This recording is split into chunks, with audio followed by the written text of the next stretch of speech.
Me llamo Elena, tengo 28 años, y nunca imaginé que el día del nacimiento de mi hijo se convertiría en una pesadilla por culpa de mi suegra, Victoria. Todo comenzó hace 2 años cuando conocí a Alejandro en la cafetería del hospital donde yo trabajaba como enfermera. Él era médico residente, y aunque venía de una familia adinerada, era humilde y trabajador. Nos enamoramos rápidamente, y 6 meses después nos casamos en una ceremonia íntima. Victoria, mi suegra, nunca aprobó nuestra relación. Una simple enfermera. La escuché decir el día que Alejandro me presentó. Hijo, mereces a alguien de nuestro nivel social.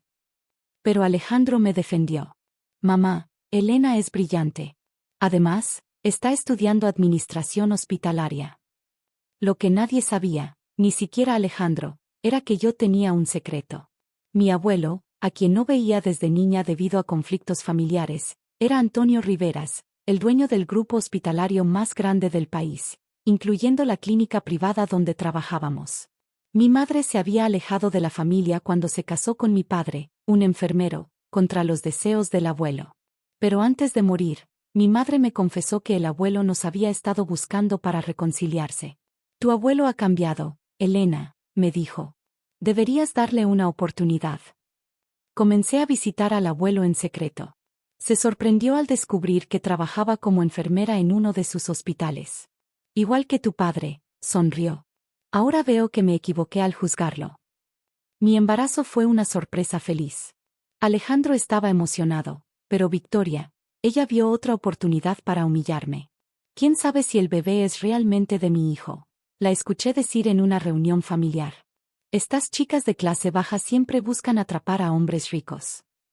Alejandro nuevamente me defendió, pero noté que las constantes críticas de su madre comenzaban a afectarlo.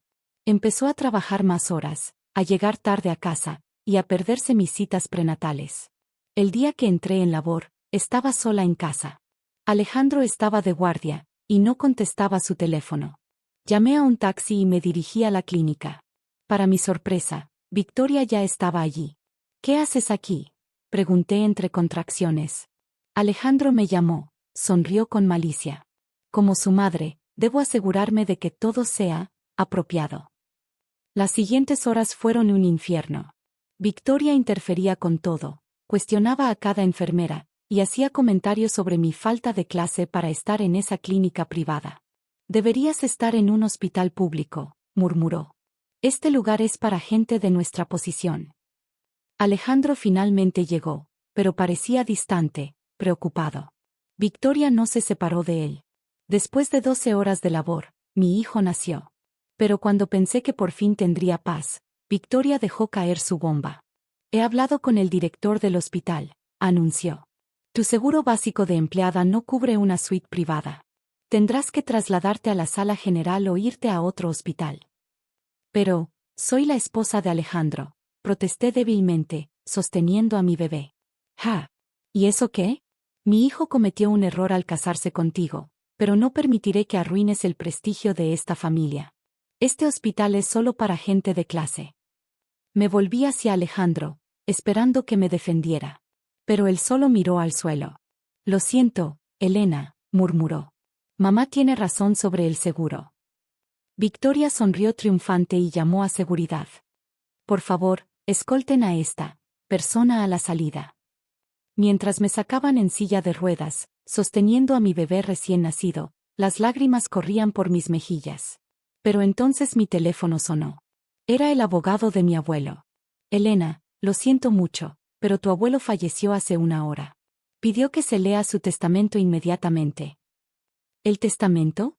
Ahora, pregunté, todavía en la silla de ruedas en el estacionamiento del hospital. Tu abuelo fue muy específico, respondió el abogado. Quería que se leyera inmediatamente después de su fallecimiento, sin importar la hora o circunstancia. Estoy en la sala de juntas del hospital ahora mismo. Pero acabo de dar a luz. Lo sé, Elena. Tu abuelo también sabía que estabas embarazada. Por favor, ven. Es importante. Con mi bebé en brazos, y aún débil por el parto, me dirigí a la sala de juntas del último piso. Para mi sorpresa, Victoria y Alejandro ya estaban allí, junto con el director del hospital y varios ejecutivos. ¿Qué hace ella aquí?, espetó Victoria. Ya ordené que la sacaran. El abogado, el señor Ramírez, la miró severamente. La señorita Elena es una parte fundamental de esta reunión. ¿Ella? Una simple enfermera. Victoria se rió. ¿Qué tiene que ver con el testamento del señor Riveras? El señor Ramírez abrió su maletín y sacó un sobresellado. Permítanme leer el testamento del señor Antonio Riveras. La sala quedó en silencio mientras comenzaba a leer. Yo, Antonio Riveras, en pleno uso de mis facultades mentales, declaro este como mi último testamento.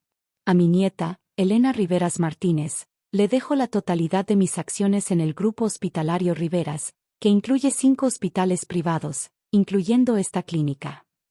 Victoria se puso pálida. ¿Su nieta? Además, continuó el abogado, le dejo mi posición como presidenta del Consejo Directivo, efectiva inmediatamente después de mi muerte. El director del hospital se levantó de un salto. Elena es la nieta del señor Riveras. Imposible, susurró Victoria. Alejandro me miraba con la boca abierta. Elena, ¿por qué nunca me lo dijiste? Mecí suavemente a mi bebé mientras respondía. Porque quería que me amaras por quien soy, no por mi apellido. Quería que tu familia me aceptara por mis méritos, no por mi herencia. El abogado sacó más documentos. El señor Riveras también dejó una carta personal para Elena. Con manos temblorosas, tomé el sobre y leí en voz alta. Querida Elena, si estás leyendo esto, significa que no pude conocer a mi bisnieto. Lo siento profundamente. Pero quiero que sepas que estos últimos meses reconciliándonos han sido los más felices de mi vida. Vi cómo trabajabas duramente como enfermera, cómo estudiabas administración hospitalaria por las noches, y cómo soportabas el desprecio de tu familia política con dignidad. Me recordaste a tu madre, fuerte, íntegra y compasiva. Te dejo el grupo hospitalario no solo porque eres mi única heredera, sino porque sé que lo dirigirás con el mismo corazón con el que cuidas a tus pacientes. Con amor, tu abuelo Antonio. Las lágrimas corrían por mis mejillas mientras terminaba de leer. Victoria se había hundido en su silla, su rostro una máscara de horror y vergüenza. Esto cambia todo el protocolo, dijo el director, nervioso. Señora Victoria, sobre su orden anterior de desalojo. No se preocupe, interrumpí, mi voz firme a pesar de las lágrimas. Me quedaré en la suite privada. De hecho, me volví hacia Victoria y Alejandro, mi bebé dormido pacíficamente en mis brazos. Creo que es momento de hacer algunos cambios en este hospital. Como nueva presidenta del Consejo Directivo, dije mientras me ponía de pie con mi bebé en brazos, mi primer cambio será la política de acceso a servicios médicos. Victoria se levantó bruscamente. No puedes hacer esto. No tienes experiencia. Al contrario, intervino el señor Ramírez. El señor Riveras me informó que Elena no solo es enfermera titulada, sino que está por terminar su maestría en administración hospitalaria. Además, ha estado trabajando en secreto con él durante los últimos 6 meses, aprendiendo sobre la gestión del grupo. Alejandro me miraba como si nunca me hubiera visto antes. Elena. ¿Por eso trabajabas hasta tarde algunos días? Sí, respondí. No estaba buscando atención en urgencias, como tu madre sugería. Estaba en reuniones con mi abuelo, aprendiendo sobre el negocio familiar. Me dirigí al director del hospital. Doctor Méndez, por favor prepare un informe completo sobre todos los casos donde se ha negado atención por razones sociales en los últimos 5 años. Pero, eso podría afectar nuestra reputación, tartamudeó. Nuestra reputación ya está afectada. Un hospital que discrimina no es un hospital, es un club social. Y eso termina hoy. Victoria se acercó a Alejandro. Hijo, no puedes permitir esto. Es tu esposa, contrólala. Alejandro finalmente pareció despertar de su shock. Miró a su madre, luego a mí y a nuestro bebé. No, mamá. Elena tiene razón.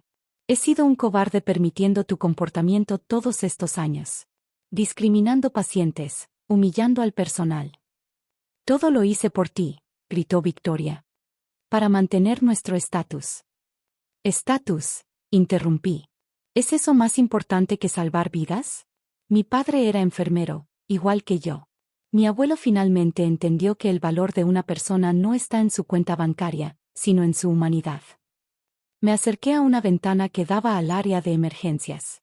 Desde hoy, este hospital atenderá a cualquier persona que necesite ayuda médica. Ampliaremos el programa de asistencia social y estableceremos un fondo para pacientes de bajos recursos. Te arruinarás, exclamó Victoria. No, sonreí.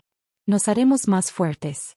Un hospital con corazón atrae a los mejores profesionales y genera más confianza en la comunidad. Me volví hacia Alejandro. Ahora tienes que tomar una decisión. ¿Estás conmigo en esto o prefieres seguir bajo el control de tu madre? Victoria intentó interrumpir, pero Alejandro levantó una mano para silenciarla. Elena, dijo acercándose a nosotros, perdóname por no defenderte antes. Por permitir que mi madre te tratara así. Por no estar contigo cuando nuestro hijo nació. Tocó suavemente la mejilla de nuestro bebé. Quiero ser el esposo y padre que ustedes merecen. Alejandro, chilló Victoria. No, mamá. Se acabó. Ya no controlarás mi vida ni la de mi familia. Victoria salió furiosa de la sala, pero antes de que cruzara la puerta, la llamé. Victoria, mi voz era firme pero tranquila. Puedes seguir tratándote en este hospital. Después de todo, somos familia. Pero tendrás que seguir las mismas reglas que todos los demás pacientes. Y disculparte con cada miembro del personal que has humillado. 6 meses después, el grupo hospitalario Rivera se había transformado. Implementamos programas de atención social, becas para estudiantes de medicina y enfermería de bajos recursos, y un sistema de atención digna para todos. Victoria eventualmente se disculpó, aunque más por presión social que por convicción. Alejandro se convirtió en el director del programa de residentes, enseñando a los nuevos médicos la importancia de la empatía y el servicio. En cuanto a mí, cada mañana antes de las reuniones del consejo, paso por el área de enfermería. Me pongo el uniforme por unas horas y atiendo pacientes. Porque nunca debo olvidar dónde empecé y por qué estoy aquí. Mi abuelo tenía razón, un hospital no es un negocio, es un servicio a la humanidad. Y el verdadero prestigio no viene del dinero o el estatus social, sino de cuántas vidas podemos tocar y mejorar. Y mi pequeño Antonio, nombrado en honor a su bisabuelo, crece en un ambiente donde aprende que el valor de una persona está en su corazón, no en su cuenta bancaria.